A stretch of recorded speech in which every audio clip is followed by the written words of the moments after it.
One of the most influential Vatican cardinals testifies before an investigative commission on the issue of dozens of sex abuse allegations leveled against Australian priests.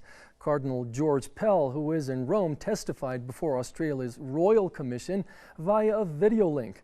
During the hearing, the high-ranking cardinal acknowledged that the Church has made grave mistakes over the past centuries and that he wouldn't, quote, defend the indefensible. He also added that the Church should take serious measures to stop such crimes from happening. Police have accused Pell of committing multiple offenses when he was a priest in the Australian city of Ballarat. This comes as dozens of Australian sex abuse victims and their relatives travel to Rome to be on hand as Pell testified.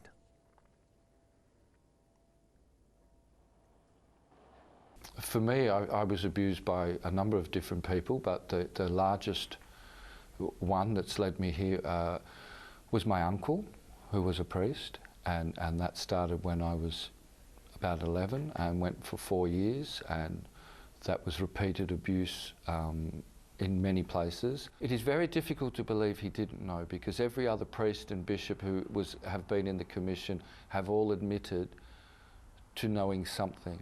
And Cardinal Pell was in the same meetings, in the same groups. He's the only one who said he knew nothing.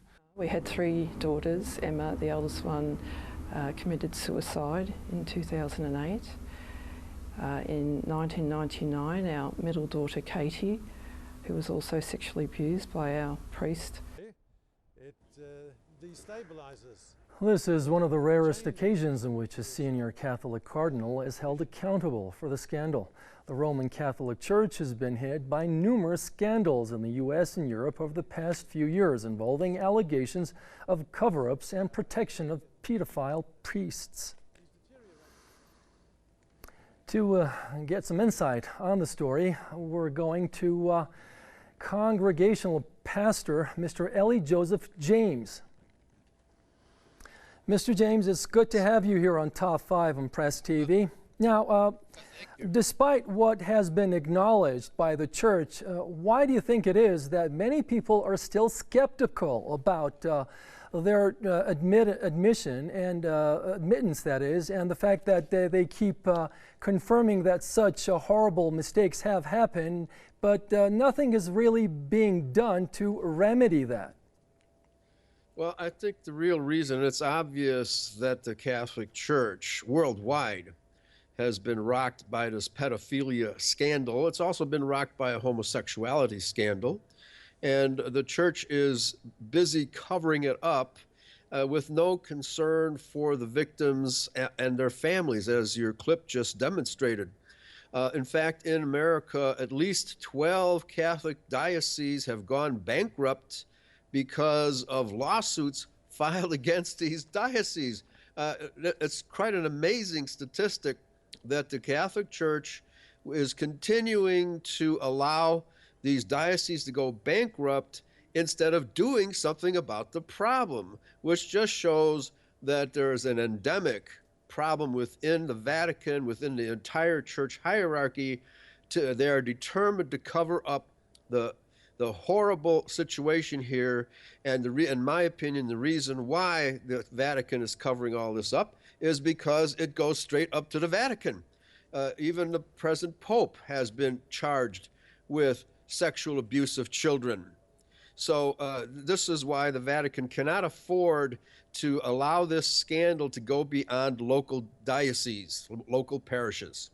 And in terms of the image that this is, promulgating throughout the Christian world, and it's been hurting a lot of people's sentiments for sure. Now, what can be done by your colleagues and yourself and the likes in order to restore that good image and kind of rescue Christianity from such scandals?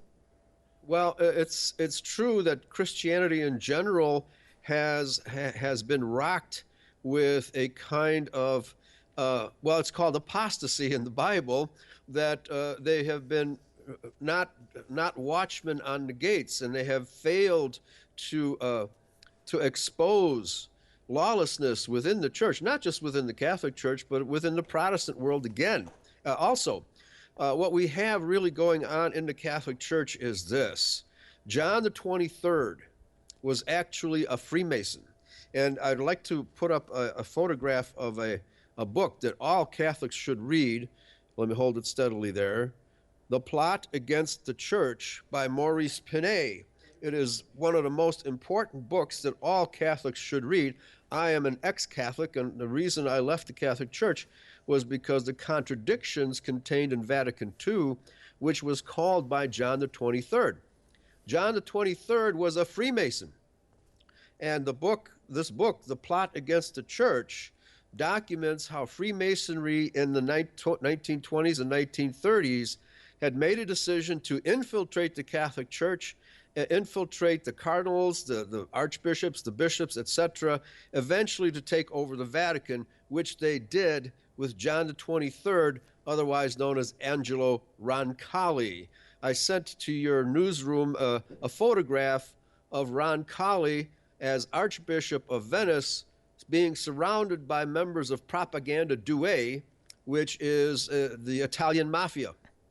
Okay, and there was a prophecy of La Salette given in 1846, which stated that the Vatican would be taken over by Satan.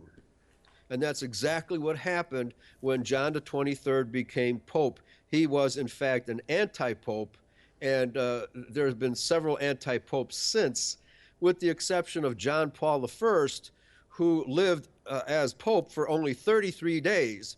And you know that the Freemasons, their highest rank is 33 degrees.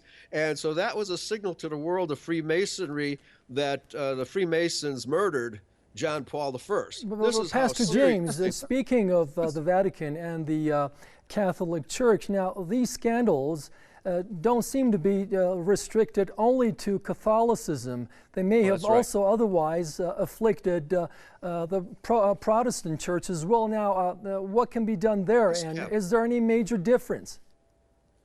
Well, I think the major difference is that the Protestant world it takes care, it doesn't have the same level of scandal. This might occur now and then, but it's more frowned upon. Remember, Martin Luther was the founder of Protestantism, and he referred to the Catholic Church as the Antichrist. That tradition is still alive and well in most Lutheran denominations. However, what's been happening lately in the modern world is that Protestantism has becoming more and more like Catholicism and looking the other way when church officials commit horrendous crimes such as this. It's not as bad in the Protestant world, but the Protestant world better wake up and not follow suit and not imitate the Roman Catholic Church.